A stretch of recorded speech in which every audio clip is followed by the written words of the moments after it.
Ali ve Ayşe düğündeler, evleniyorlar. Ahmet düğünü bilmiyor. Ahmet düğünde değil ve düğünü bilmiyor. Ahmet düğünü sonra öğreniyor.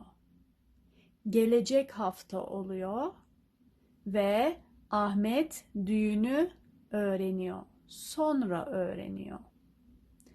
Ayşe Ahmet'le konuşuyor. Geçen hafta Ali ve ben evlendik diyor. Ahmet şimdi öğreniyor. Ahmet düğünü şimdi öğreniyor.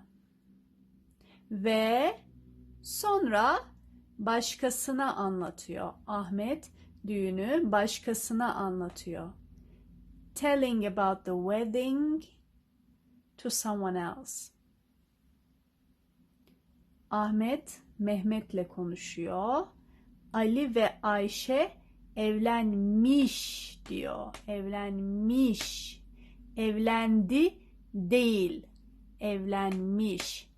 Çünkü Ahmet düğünü önce bilmiyor, sonra öğreniyor. Bu yüzden evlenmiş diyor.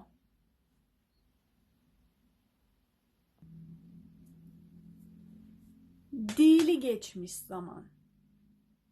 Yani bilinen geçmiş zaman.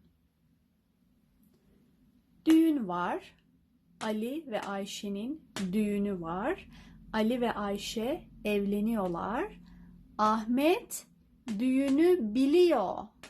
Ahmet düğünü görüyor. Biliyor. Ahmet düğünde var. Ahmet düğünü biliyor. Sonra başkasına anlatıyor. Ahmet Mehmet'le konuşuyor. Ahmet Mehmet'e diyor ki Ali ve Ayşe evlendi. Evlendi. Evlenmiş değil. Evlendi. Çünkü Ahmet düğünü biliyor. Sonradan öğrenmedi. He didn't learn about it later on. He knew it. He saw it. He was witness to it.